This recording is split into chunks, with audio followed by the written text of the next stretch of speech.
Good evening, and welcome to our Waltham Public Library program, Then and Now, Roots of the Women's Health Movement.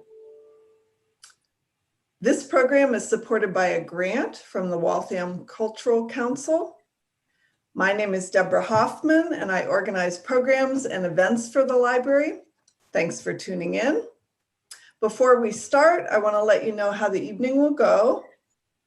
Our speakers will do a 30 to 40-minute presentation, and then they'll field questions. If you want the PowerPoint, feel free to email me at dhoffman@minlib.net. That's dhoffman@minlib.net. And I will email it to you. To ask questions via the chat function, use a Google account to sign into YouTube, and feel free to write your questions at any time, and then I'll read them at the end of the presentation. Judy Norsegian and Joan Ditzian are two of the original founders of the Boston Women's Health Collective, the group that brought us Our Bodies Ourselves. We are so excited to be hosting them tonight. Take it away, Judy and Joan. Thank you so much, Deborah. It's such a pleasure for Joan and I to join you. We are honored to meet the patrons of the Waltham Public Library, which has done such wonderful work in doing outreach to your community. And we're going to do a little bit of history that Joan will share about our beginnings, and then I will show a PowerPoint which includes some covers of the foreign language translation adaptations of Our Bodies Ourselves and some of the challenges that we and other groups in the women's health movement have faced over the years and some of what we're working on now. So we'll go pretty fast, which is why it's great you're going to offer the PowerPoint for anyone who wants to look at it more closely later. So Joan, take it away. Okay. Anyhow, as Judy said, we're delighted to be talking about this subject very dear to our hearts. And basically, we as founders, all of us could never imagine that this book would have taken on its life of its own and in fact, changed the global conversation on women's health, reproduction, and sexuality. And the 1970s, when we began, we would never have imagined that our group would still be one of the last groups from the beginning of a surviving group from the beginning days of the women's movement. And we assume that many of you have stories of Our Bodies Ourselves. And if we were meeting in person, we could actually talk about them and hear about them. And times it might have been critical or supportive in your life, but we can possibly do that some on chat. But the point of it is that women's stories is really the heart and soul of Our Bodies Ourselves over the years. So I guess what I'd like to do is just go back to the early days and just actually talk a bit personally about this is the then.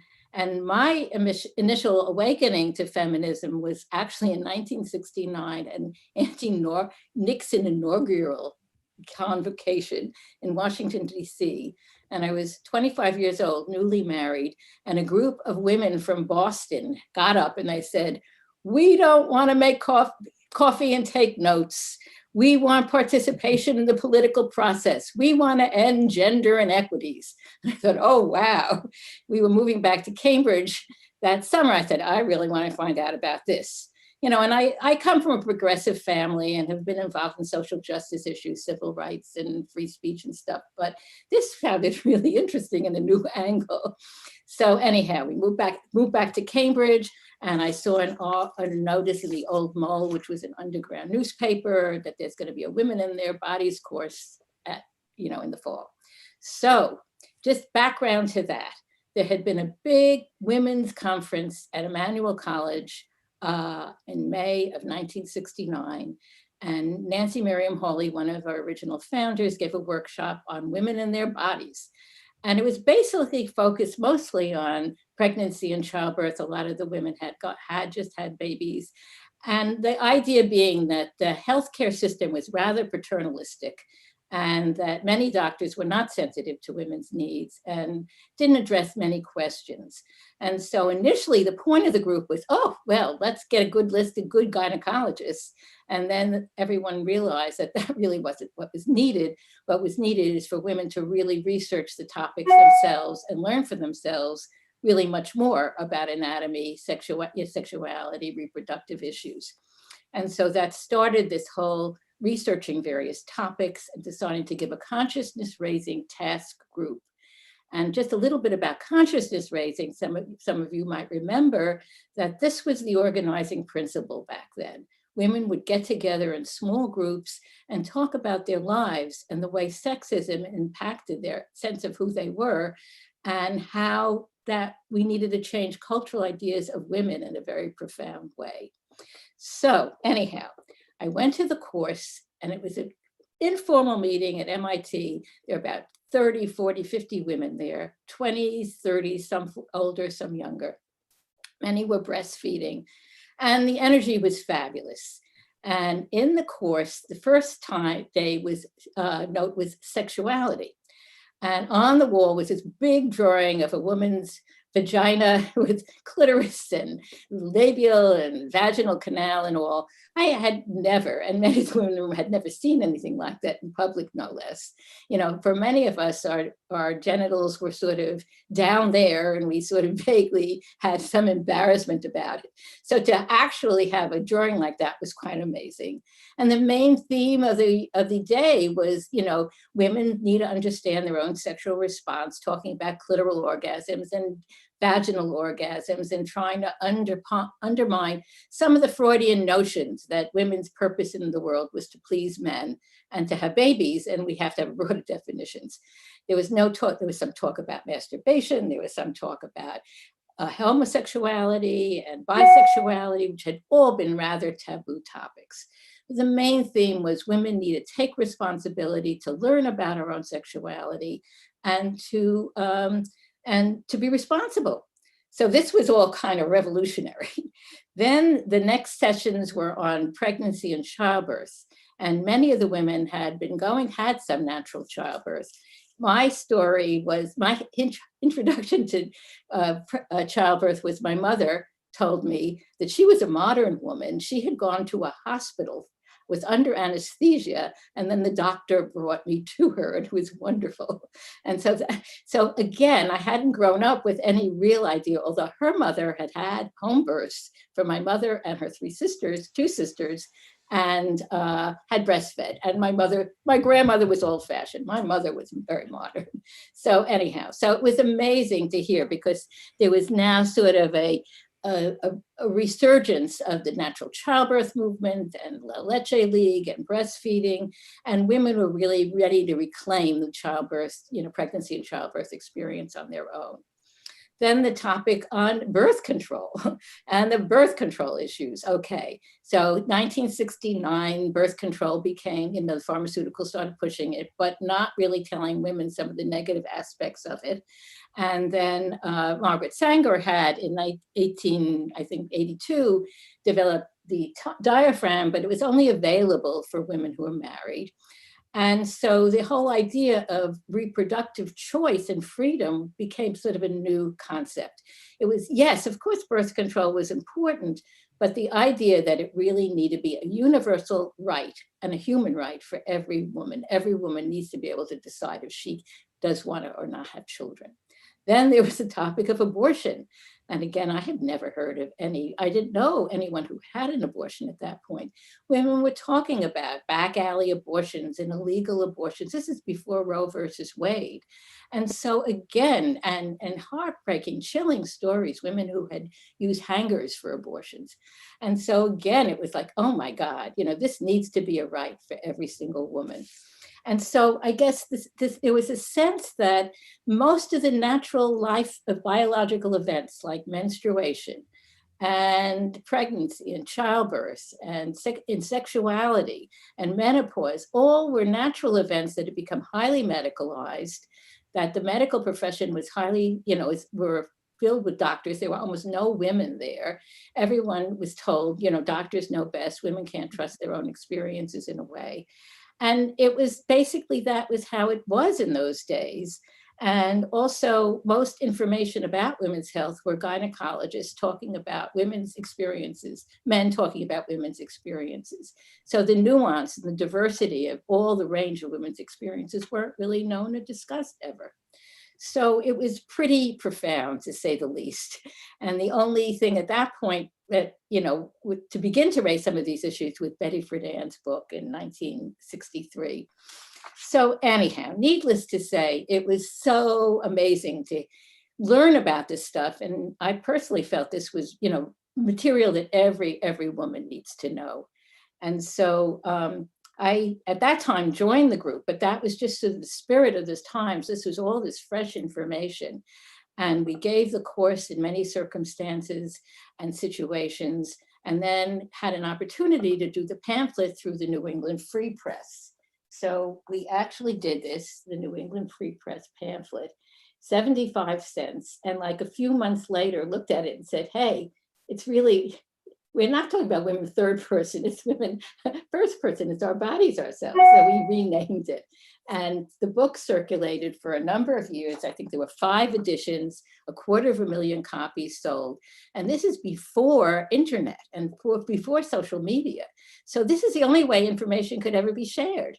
And the whole point of it wasn't so much it was to share the information and to encourage women to get together and talk together. So that happened. And then commercial presses began to approach us. And we said, oh, go with the commercial press. This required a year of decision making. So we finally got a great contract where we had editorial control of the graphics, control of the cover. We could keep the price down for $2.95 so that it was affordable by most all women. And that we had a clinic clause, so that the clinics could buy bulk copies at 70% discount that they could either give away or, sell for a reasonable price. And we were going to do a Spanish translation so that all Latino women in our country could read the book. So it was a great contract and we were delighted. Also at that point, the group, it had been a very loose form group, and we incorporated as the Boston Women's Health Book Collective. There were 12 of us at the time. And in fact, I have a picture of us way back then.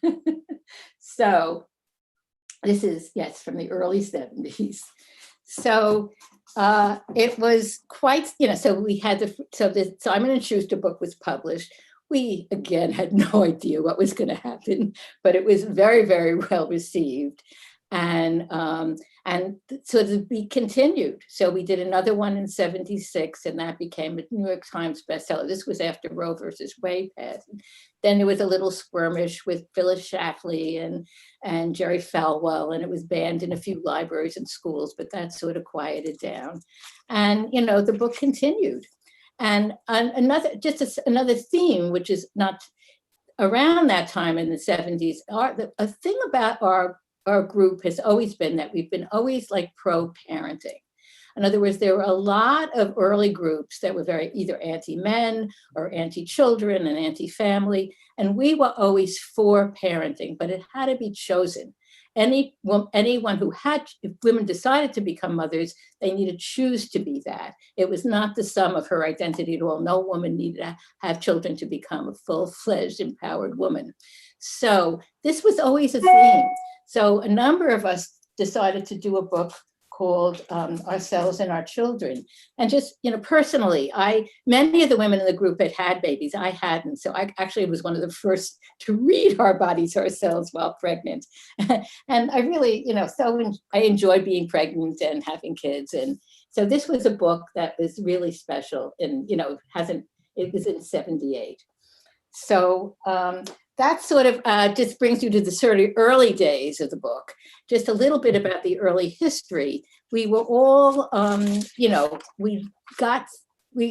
the Free Press edition, we had some royalties. And so we always spent them to generate other projects. One was for the Spanish edition. And we have, where is that? So we actually did a direct translation of the book for Latino women in the States. And then we supported a film called Taking Our Bodies Back. and a health right newsletter, and there was a indigenous group in South Dakota. So there are batches of grassroots projects that we supported. Then Carol Downer started her Know Your Bodies groups, where women would look at themselves with speculums. And there was a beginning of a women's health movement. In '75, there was a women's health conference that Mary Cowell, who was then the first dean of Harvard Medical School, did with a number of groups, ours. And it was, again, creating a whole grassroots women's health movement. And then there were many global books.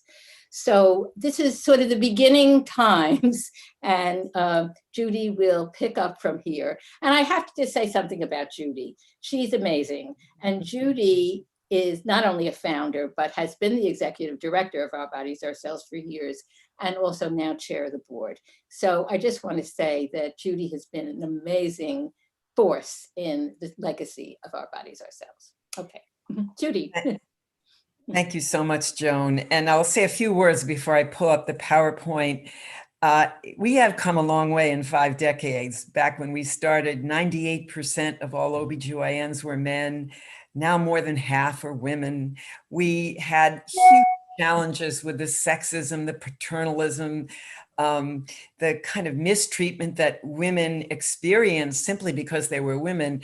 Not that that doesn't happen now, and certainly racism, institutional racism played a huge role then as it does now, and we were one of the early groups to fight sterilization abuse in this country. We helped to co-found the National Women's Health Network, which is still the largest group that came out of this women's health movement in the 70s. It's a membership organization based in Washington, D.C. that does extraordinary work around access to healthcare, fighting racism, maternal mortality, particularly Black women's maternal mortality. And we're very proud of all these collaborations with other groups. We won't get a chance to speak to all of them, but whether we were addressing women's right to choose abortion, have access to birth control, have access to high quality maternity care, which for us meant increasing access to midwives. All of these things have been long-standing issues for us and other groups over the years. It's wonderful now to have a board of directors that largely has younger women, and they've got a wonderful agenda that is certainly different from what we had to face and address back when we got going. All right, I'm going to start to share this screen here. And the first slide is simply this title, Then and Now, The Roots of the Women's Health Movement. And there's our website, ourbodiesourselves.org. You saw that 1971 edition, which was the first time that Women in Their Bodies was retitled, Our Bodies Ourselves. This is 9 editions later, what came out in 2011. It is currently still being sold by Simon Schuster because much of the material is still not out of date. We were thinking ahead and using the internet to be a place you could go from the book and get more updated information, particularly on those issues we thought, or the content that we thought might go out of date that much sooner. This particular book had a focus on reproductive and sexual health, much less on some of the other issues like heart disease and diabetes that we had focused on in earlier editions. These are 2 single topic books on menopause and pregnancy and birth that we did in 2006 and 2008. They're still very popular. Now I want to give you a few examples of translation adaptation projects. These are different from the Spanish language translation, which Joan mentioned, Nuestros Cuerpos, Nuestras Vidas, which was translated by an Argentinian woman who had come from Spain, and a Chicana, a Mexican-American woman who was based in Berkeley, and the 2 of them did a fabulous job, but it was more or less a direct translation. Now we've got books all over the world that are adaptations. The Japanese women did 2 different editions in 75 and 88. 88 was more of the adaptation. Chinese women produced a book in 98. Serbian women produced a book, even worked on it during that horrible war. And they have a picture that was from their first ever Take Back the Night march, because many of the Serbian women were facing domestic violence when their soldier husbands came home and were traumatized by what they had done during this war. And the women, the wives, were the brunt of their trauma and their PTSD. This is the cover of the French-speaking, the French language book for African women, produced in Senegal. This is the Korean edition, produced in 2005.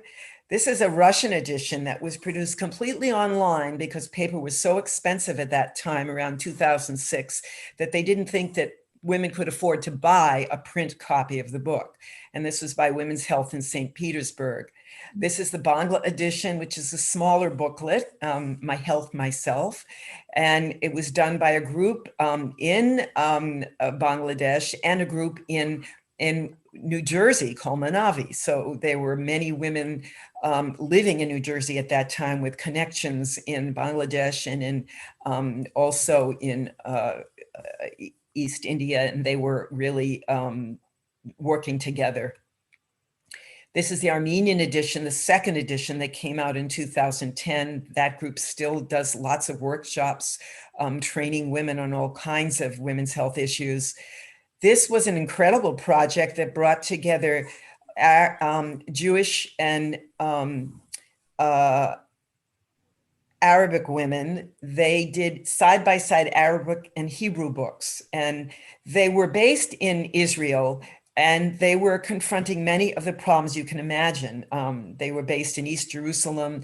The Palestinian women and the Jewish Israeli women did have conflicts, but they worked together, and they have material that's both in Arabic and in Hebrew, and they've translated much of it even into English as well. This was a challenge to work together during a time when there was such hostility, still is, animosity between the two groups. This is a group in Turkey, Mavi Kalam, that is still not done with its book because of their leader, Erdogan, who has been very anti-feminist and made life very difficult for feminist groups like this one. But they do have some material online, and they do hope someday to finish the book in Turkish. This is, of course, the same, the newest Spanish language, Our Bodies, Ourselves, Nuestros Cuerpos, Nuestras Vidas, which was put out by Seven Stories Press in New York in 2000. This is a 3-volume edition put out by a group of Vietnamese women working in Vietnam, and they have a wonderful intro to these books. Why Our Bodies, Ourselves? It is not just a book, it's a philosophy of life. Your body is yourself. Only you have rights on your body. You love your body. You respect yourself. Be active in exploring and caring for your body. This is their translation of their Vietnamese text. And they have done a lot of workshops in rural areas as well. These are some of the challenges that face women's health activists today. And many of you in Waltham will be familiar with these. Inadequate human sexuality education for most young girls and boys, more intensive and sweeping attacks on reproductive rights and justice. I just have to mention that in Massachusetts, the Roe Act would be an important means of preserving women's access to abortion care, even with a Supreme Court decision that might overturn Roe v. Wade. Violence against women and girls, including sex trafficking. The hashtag #MeToo campaign has been certainly one major response, but women all over the globe are addressing this problem. In many communities, women will say it's not lack of access to healthcare. It's not this, it's not that, that's the major threat to our health and well-being. It's the violence in our lives. And this could be from civil war. This could be from domestic violence, from any source of violence in their lives. Obviously, access to affordable, high-quality health and medical care is critically important. And we at Our Bodies, Ourselves do believe that some sort of Medicare for all legislation would ultimately serve all of us better, but there are always the political realities of what can and can't fly. And then we also work a considerable amount on drug and device safety. Over the years, there's been much too little attention to making sure the devices we use, the drugs we use are safe and effective. We have been ourselves working a lot on the increasing demand for women as gestational mothers and the growth of transnational commercial surrogacy, including an expanding market for women's eggs. This is a complicated subject. We won't be able to get into it now, but we have a great deal of material at our website and also at a website that we created. We'll get to that in a minute.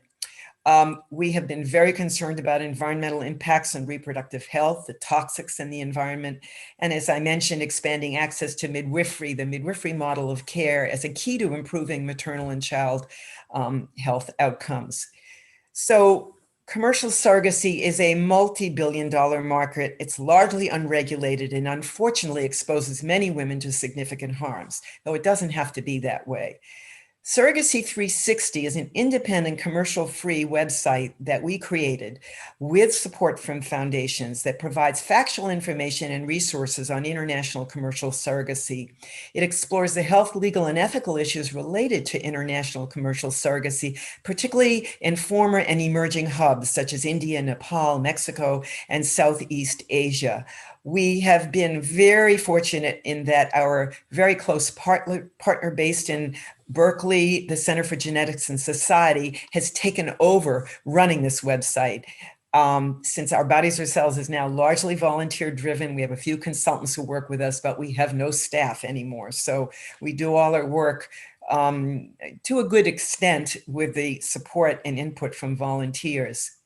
The other thing I want to say is that this particular website, Surrogacy 360, is trying to gear itself to those involved in the demand side of these arrangements, the so-called intended parents. And we're trying to raise the awareness of those who are seeking out these arrangements so that they will try to guarantee that the living conditions are adequate, that the health and human rights of gestational mothers are not violated, and that they'll more closely critique the agencies that sometimes facilitate these commercial surrogacy agreements. This is just a screenshot from the Surrogacy 360 website when we first got it up. And, you know, there are health risks for gestational mothers. These are just a few that we've seen in the past. In India, they had mandatory and medically unnecessary cesarean sections. One woman who had one of these cesarean sections actually died in India. Now, in India, they have put a clamp down on commercial surrogacy for lots of reasons. So the business that was booming in India has now gone to places like Nepal and Mexico and South Africa, East Asia, other countries where there are not regulations, or I should say prohibitions against the practice. We're also very concerned about multiple embryo implantation that is done to increase success rates, but the introduction of multiple embryos has caused much greater health risks for both the babies and the moms. And these are just some of the risks involved. So we're involved in a call to action, making sure that surrogacy providers adhere to recommended caps on embryo transfers. And in most cases, there should be one embryo transferred. Surrogacy providers should adopt vaginal births as the standard of care. Do a cesarean when you need it.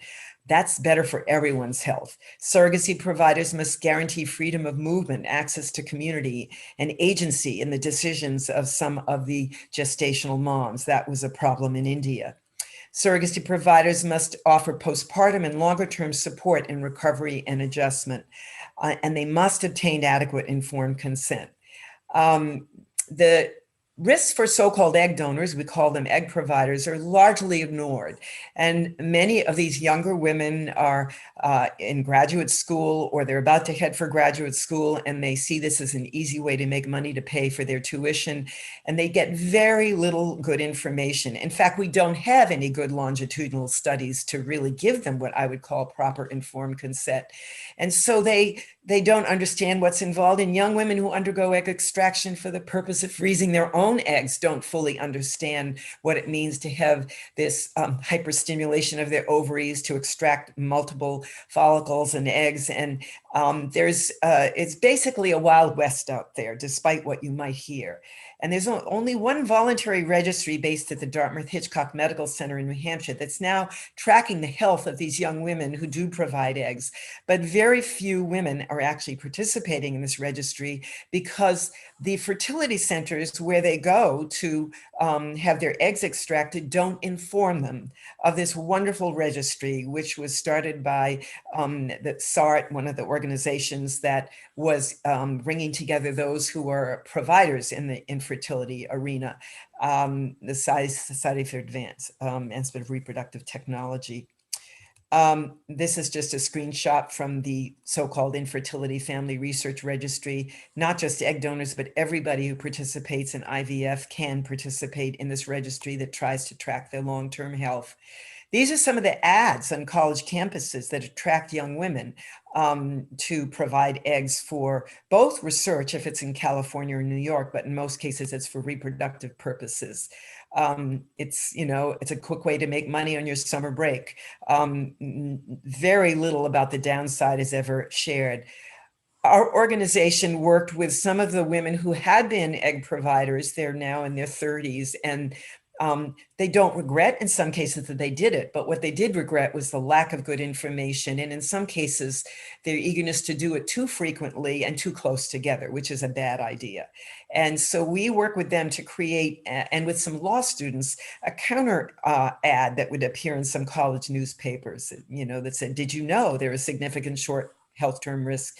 And have you asked these questions? And have you been told? And what I want to underscore here is that for us, the absence of the evidence of harm not being the same as proof of safety is one of these precautionary principles that's well illustrated with this whole arena of providing eggs for whatever purposes, research or procreational purposes. And we think it's important to get this precautionary principle of public health out there so that young women can think about it. Another arena where we think the same thing applies is in the widespread use of silicone gel breast implants. We have not had adequate studies, long-term studies, to give women proper informed consent. And in fact, the more recent data are exposing fairly serious potential harms. In a plastic large cell lymphoma is just one of the really serious cancers. Thankfully, very low rates appear from women who've used these silicone gel breast implants. And I also want to say that this documentary we make freely available, and we can give you a copy for the library if you'd like to share it, show it at any point. The filmmaker is happy to give these DVDs out free now. If you have Canopy, which is a subscription, you can make it available through Canopy as well. It's a really good documentary that follows a woman who chooses to have an implant and a woman who chooses to have her implant taken out.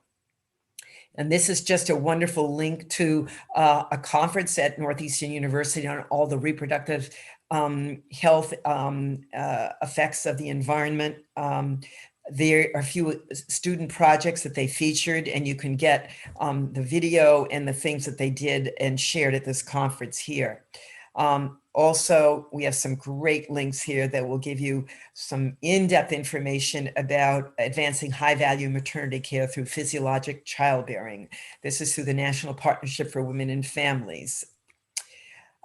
This bill in Massachusetts, the Out-of-Hospital Birth Access and Safety Act, we believe is very important. There are lots of consumer groups, and NARAL and ACLU and the Women's Bar Association, Amnesty International, NOW, League of Women Voters, the Union of Minority Neighborhoods, who are supporting this legislation so that it would make it possible for low-income women, women who depend upon Medicaid, to get the fee of a home birth midwife, a certified professional midwife, should she choose a home birth. And we're hoping that in the near future, this bill will pass. These are just some of the benefits of CPM licensure, which occurs in more than 33 states. I think it's in about 34 or 5 states across the country now, where no state has reversed itself. If anything, it has improved outcomes to make these services of CPMs more widely available. This is just a wonderful bumper sticker from our Bodies, Our Votes campaign back in 2012. People put them on their mailboxes. This is Also, some of the young women in college campuses put it all over their computers, and we had some wonderful stories to be told about women who activated other women to get out and vote for candidates who respected their reproductive health and their desires there.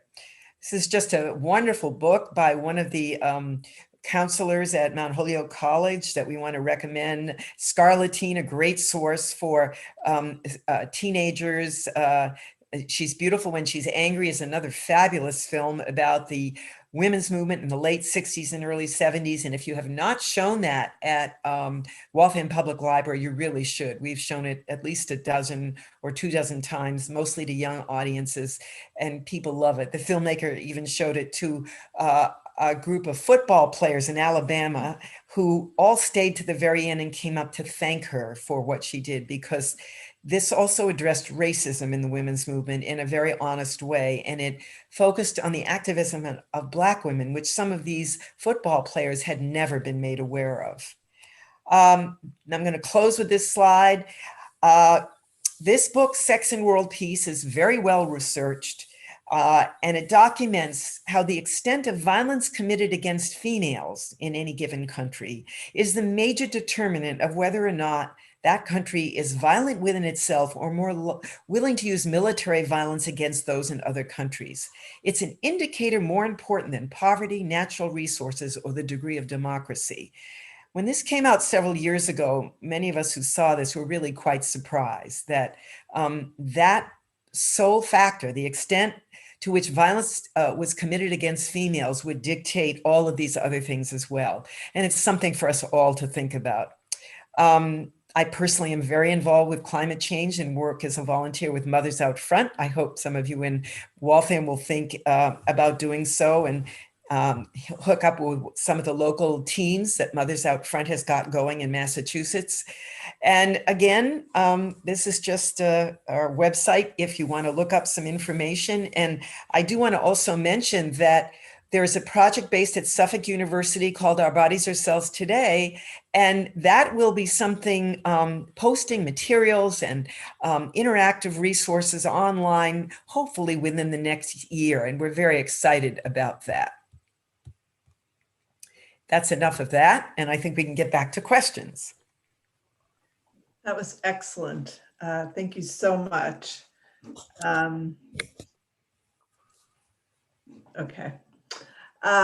We do have several questions for you, but first I want to read some of the comments that we've gotten because I think you should hear them.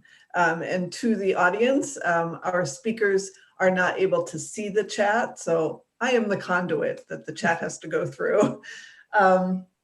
One person wrote, I was involved with the original BU Women's Consciousness Raising Group, and we heard the Women's Health Collective speak. It changed our lives. Another person wrote, your 1973 edition was my first at age 15. Being body, feminist, and culturally curious, this book was a guiding light. Thank you. I was a beneficiary of all of this, birth control, birthing options, and more. So much appreciation. Someone else wrote, write to your senators about the Roe Act now. They're debating it this week in Massachusetts. And someone else says, ask them to support Amendment 180. Do you know about that amendment? I do, but I have to admit it's escaping me at the moment. I have a call actually coming up with Sasha Goodfriend, who's with NOW Massachusetts, and we're going to talk about this. One of the things about growing older, and I'm 72 now, is that sometimes things go in one ear and out the other, or I see them, read them, and I have to go to my computer to remember what it was. So I cannot recite back what that amendment is, but I think it has to do with access to resources, like making sure that we not only keep it legal, but we actually keep it accessible too. One of the things that we're hoping that might happen is that we can overturn the Hyde Amendment, which prohibits Medicaid funding for abortions for low-income women. It's one of the worst things that has happened in terms of creating reproductive inequities. And Massachusetts has really been at the forefront of trying to create reproductive equity for all women. We still have a ways to go, but the Roe Act is really important. I think we may not get every dimension of it passed, but getting some of it passed is going to be really exciting. So we do have some questions. What are the most effective messages that engage male legislators, Democrats, independents, and Republicans, in the quest for women's health that you have found? Well, you want me to start, Joan? Because For me, it's so much has depended upon the topic. I'll give you one example where we were with other pro-choice progressive groups, not many, trying to make an important distinction between research that was be done with otherwise discarded embryos and research that would be done on newly created embryos solely for the purpose of research, somatic cell nuclear transfer research. We did not want the second to go forward because we were very concerned about the risks to young women's health. And so we were opposed to this idea that all embryo stem cell research was perfectly fine and dandy. We believe that embryo stem cell research with otherwise discarded embryos that were already in existence would be good. We could learn a lot from that.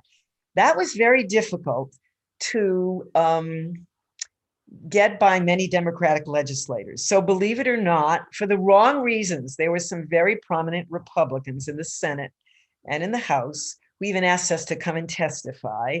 And we did give congressional and Senate testimony. And we saw a couple of the Democratic senators and members of Congress looking a little cross-eyed at us because they didn't quite get why we were there. But as we explained the situation, which I think their staffers hadn't adequately done, I think they did get it.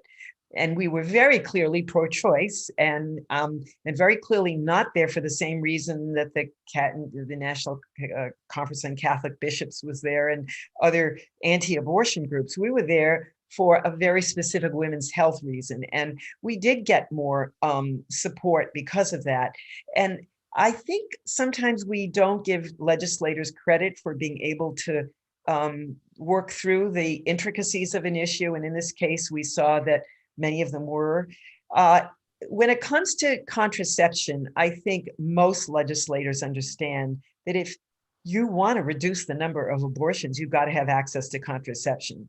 And it doesn't matter if they're Republicans or Democrats. And if they're uncomfortable with abortion, most of them will support access to and want to make sure that that's not prohibited for women. There are always arguments like, should minors be able to have access to contraception?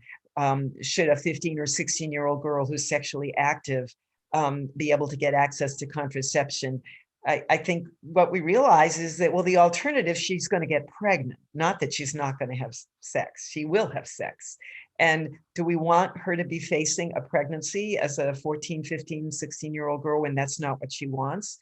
I think for most of us, the answer is no. And not every young woman can go and get parental permission. That, in fact, it could lead to a very, very bad scene. So it's really important that we think about all the ways in which women's lives intersect with these challenges that we've got in our ages, whether we are Black, we're Latina, we're Latinx, whether we are older, younger, we have disabilities. Some of the input we had from women with disabilities made that 1984 edition a first of its kind. There were not the voices of women with disabilities in those numbers in any publication of that sort up until that point. And now women with disabilities have all kinds of organizations or a voice to be heard. And they were active in passing the ADA, the Americans with Disabilities Act, which, if you think it's secure, think twice. There are still people who'd like to get rid of that, just like they want to make sure we get rid of anything remotely connected to the Voting Rights Act, as we've eviscerated it over the years. We have to be vigilant. And, it may not be the moment to always critique medicalization and excessive medicalization. but it's always the moment to critique inequities, lack of access to care, and lack of women's choices. And the irony about creating access to more midwives would be that we would see maternal mortality, infant mortality rates go down. We've got some good data on this. So we really do need to work hard on expanding the pool of midwives and access to midwifery care in all settings, not just CPMs who are the experts in home birth, but CNMs who are experts in hospital settings and freestanding birth centers. This has been, for me, a really important issue, because I think when we see disparities in infant outcomes and maternal mortality outcomes, it's largely because of the kind of care and attention that women and their families are getting. Great. Thank you. I have many more questions for you. How can college students get involved with your work or your organization? Well, we do have college students contact us because they see there's information at the website. Pretty much anyone who volunteers with us has to be a quick learner and a self-starter, because there's very little supervision and hand-holding like we used to do. We had many college students who came on board. They were in our offices. They were interns. They got to be friendly with each other. Some of them made lasting friendships. And I have been in touch with some of these interns over the last 20, 30, 35 years. They've been doing amazing work.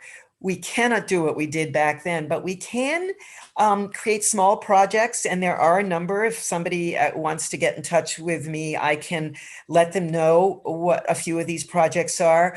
One thing we're doing right now is we're trying to get some screenings of, albeit virtual, of a new film. It's not complete, but there's a 27-minute made for Japanese television version of it about a transgender Armenian athlete, a young girl who at the age of, I don't know, 13, 14, became a championship weightlifter. She all her life wanted to be male, and she finally transitioned, I think, at the age of 15 or 16. And the story of what happened to him as he transitioned was and is amazing. And so this film, Mel, is going to be done soon. And we're working with students who are particularly interested in transgender issues to arrange for screenings to show the 27-minute made for Japanese version. And the newer version will include footage from interviews in Amsterdam in the Netherlands, because this young man who has a wonderful girlfriend now, he and she had to leave Armenia because they probably would have experienced some serious violence. And the prime minister, to his credit, arranged for them to get asylum in the Netherlands, where they continue to speak about these issues, and they're helping to finish the film as well. Anyway, that we can give people ideas for projects. Educating young women about the risks of breast implants, that's another thing they could do. So they could just go to ourbodiesourselves.org and reach out to you that way. Yes, yes. Great. Let's see. What sort of organizing and or lobbying does Our Bodies Ourselves engage in around abortion rights, right to health care, access to midwives, the high rate of C-sections in the USA? Like, are you still organizing and lobbying on those issues? What we do now is largely lend our voices to well-organized efforts that other groups are launching. There's an unfortunate trend in this country to criminalize women who are using drugs, particularly when they're pregnant and have their babies. And we sign on to amicus briefs that are largely written by the Drug Policy Forum or this wonderful group in New York City called the National Alliance for Pregnant Women.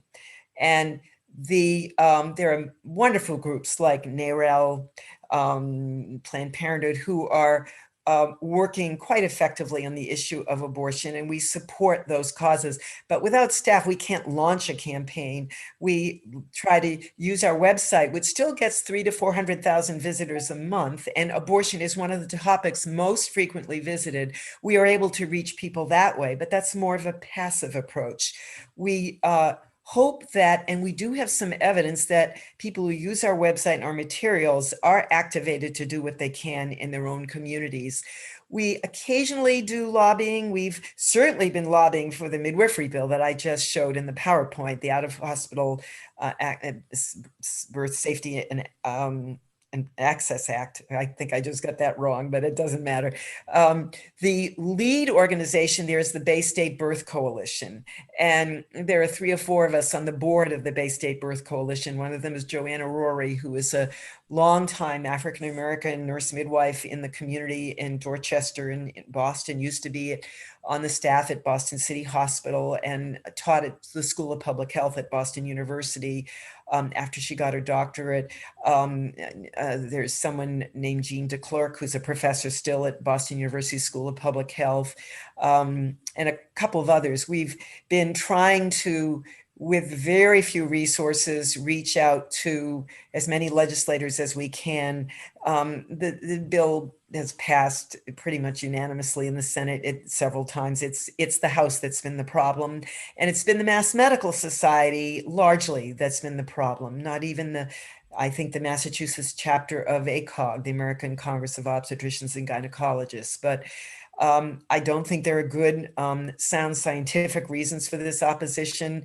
I think we need to work at that because the data don't support that position, which is why so many states have switched their policies and made access to CPMs much more readily available. But we do, in fact, have had events, virtual and otherwise, to promote that bill and certainly the Roe Act. And as a nonprofit, we are able to support legislation to a limited extent. We don't have paid lobbyists, so we don't spend much money. What we can't do, of course, is any electoral politics. No nonprofit can do that. So that we steer clear of. Let's see.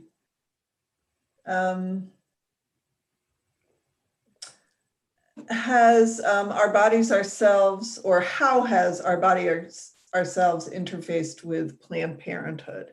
I'm assuming that you have, or? Many times. I've been the guest speaker for Planned Parenthoods in Oregon and other states, and we have featured their campaigns at our website. We've had Planned Parenthood folks guest blog on occasion over the years. We have supported their work, and when there have been attacks on Planned Parenthood, we joined the legions that defended Planned Parenthood. We've on occasion been critical, particularly where some Planned Parenthoods were not providing an array of contraceptives and what we would call true informed consent around contraceptive decision-making. But for certain groups of women, particularly women of color, they were saying, well, here are your choices, Depo-Provera, or at that point, Norplant, which is not available. That is an implantable contraception, form of contraceptive that went in the upper part of the fleshy part of the arm up here. But we did not think it was right for any provider that did this, and not all Planned Parenthoods, just some, to decide for a woman what method would be best for her. She is the one who should decide that. And what we call provider-controlled methods eliminate the matter of forgetfulness, like if you forget to take your pill. Eliminate, the use of a barrier method, which you might forget to use. They eliminate forgetfulness there. But we still think that's up to a woman to decide what works best. And we know many women who've decided the birth control pill, the oral contraceptive, is what best meets her needs, and then others for whom the side effects were problematic, and an IUD was the best thing for them. And yes, some IUDs have implanted inside the uterus and have caused problems, but most of the time have been perfectly well tolerated and been safe for most women, and they can last several years without having to be touched. So they've been a good method for women who know they can't remember something, and they don't want to trust their memory, or they have to avoid hormonal methods for one reason or another. We have been big proponents of barrier methods, the male condom, the diaphragm. If you can use those methods well And if you have access to abortion as backup, if there's a failure, and that's something that you would be feasible for you, that is possibly the safest method of birth control. But you have to have all those things in place if there's going to be an unwanted pregnancy. Right. Let's see. Couple of other comments for you. I had several editions of Our Bodies, Ourselves over the years, also Ourselves and Our Children. They were powerful and so helpful. Someone else said, I was raised in an oppressive anti-choice household. I just bought my first copy, an 11th edition, and I'm 42. I have so much gratitude. Thank you. Joan, why don't you say something about the Newton event? Remember, pre-COVID, we had that wonderful event at the Newton Senior Citizen Center where 100 women came. Do you remember some of those stories? Oh, yeah. No, I mean, I want to say something also about that was a wonderful event. And it was wonderful because it was truly intergenerational. And that is really the heart and soul that we've always wanted. You know, our books, it's women through the life cycle, and we always want women to work together. And it's very heartening to hear a lot of the comments that people have made, because it's clearly there are a lot of voices of different ages talking, and that's phenomenal. Just personally speaking, ageism is one of the big issues for me, you know, and I had done a lot of geriatric social work and all. And basically, it's one of the isms that hasn't gotten attention. You know, racism, sexism, yes. You know, racism, yes. Classism, yes. But ageism hasn't. And particularly now, as an aging woman, I'm 77, you know, and that basically we really need to create a society that is non-ageist. And that is critically important. And for me, I'm passionate. I consider myself an aging activist, where I combat, you know, want to keep feminism vital and combat ageism. And I think they go hand in hand. We want feminism through the life cycle, and every age needs addressed. So, yeah. And I just want to mention a wonderful senior center. So it really drew a lot of older women who had a lot of stories. And that's wonderful sort of chemistry. So. I also want to say that the intergenerational collaborations that the book and our networks have spawned have been very exciting. Not that long ago, I met with a much younger woman who had a perimenopausal experience as a woman in her late 30s, early 40s, which is actually quite common. But no gynecologist really understood this was part of the perimenopause. People think, it's before menopause, after menopause, but there's a stretch in there. And long story short, she and a colleague partnered with some of the older women in our network, women in their 70s now, and they helped. Nina Kozlov is the woman who's really the major force behind this effort to create something called womenlivingbetter.org. And womenlivingbetter.org is bringing some of the most cutting-edge evidence-based information about the perimenopause to women. And I am so excited because some of our collaborators who work with us over many decades are now working with Nina and some of the people she's brought on. And she's able to inform much younger women that some of these odd things they're experiencing are in fact a natural part of the perimenopausal experience. And there are things you can do about them. It's really wonderful to see this as an example of collaboration across generations working on the same issue. Right. A couple of other comments and questions. I am currently working on a research project about the disconnect between medical professionals and societal implications that are often not talked about concerning reproductive justice. Why do you believe the United States has such a stigma towards midwifery and instead promotes such intense hospitalization/medicalization of birth? Well, I think one example lies in the fact that back in the early part of the 20th century, we were able to outlaw midwives in every state but one. And it's not an accident that that one state, New Mexico, is also the state with probably the highest utilization rate of midwives today. They're populating their level 3 hospital in Albuquerque. They're throughout the whole state. There are indigenous midwives. There are midwives coming up through the ranks through different training opportunities. But and I wish I could tell you what percentage of babies were born to midwives last year, but it's pretty high. It might be 1/3. Which is phenomenally high in this country. And if I'm wrong, I apologize, but it's something we can find out. When you essentially abolish a whole set of practitioners and you make the public believe that they are dirty, unclean, ill-suited, not competent, which is what organized medicine tried to do to midwives. And there is a wonderful film about the effort in Chicago where they tried to bring back home birth at one point. I think it's in the 1970s, and I forget the name of the film, but somewhere in our book, I think we reference it. There are some great films. There's also a film about granny midwives in Mississippi or Alabama. And some of these women are now no longer alive, but they were alive until maybe 5-10 years ago, and they were filmed by a woman who lives in New Jersey right now. And this is also a fabulous film that I think we have listed at our website. I just can't remember its name at the moment, but we've got good historical evidence of the competence. Some of these granny midwives, so-called granny midwives, had 1,000 babies born at their hands, and they didn't lose a single mom. There are stories like that.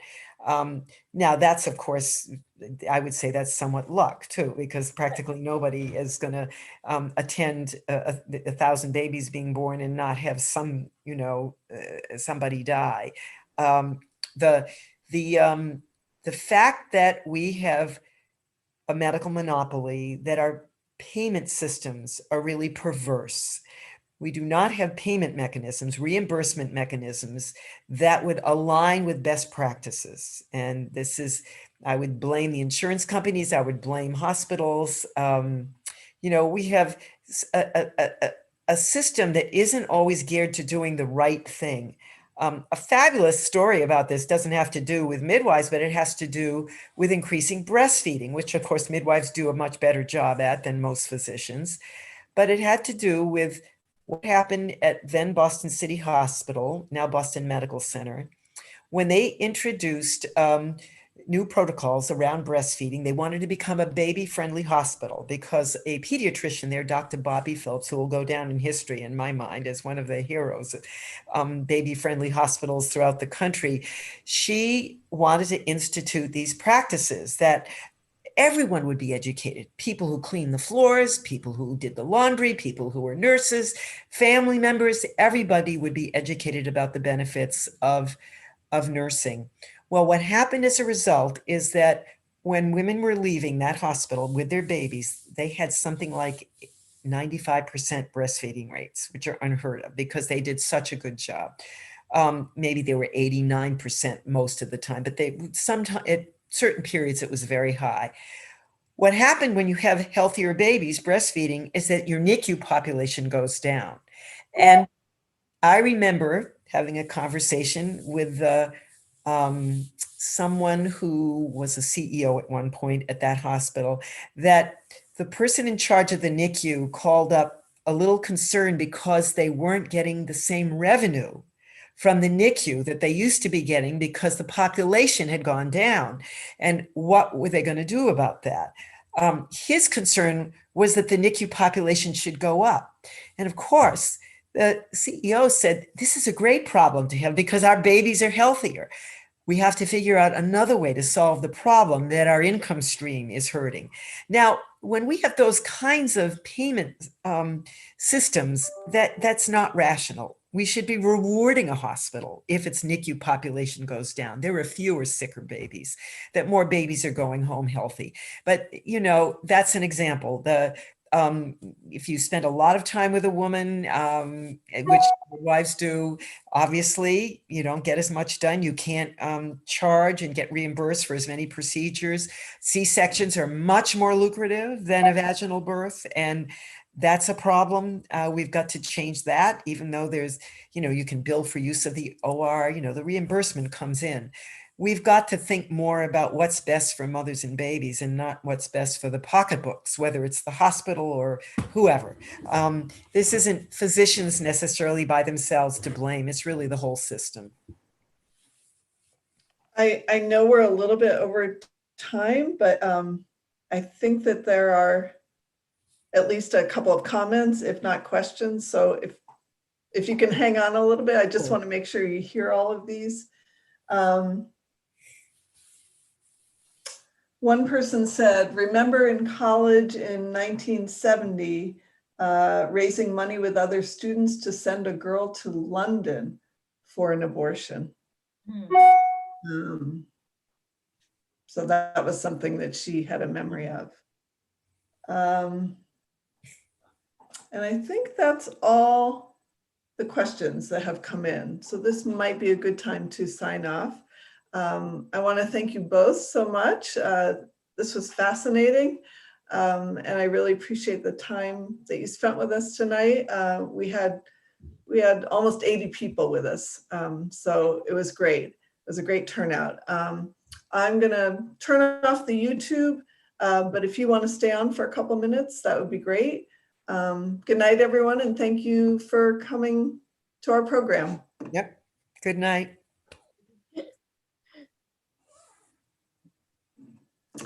Great.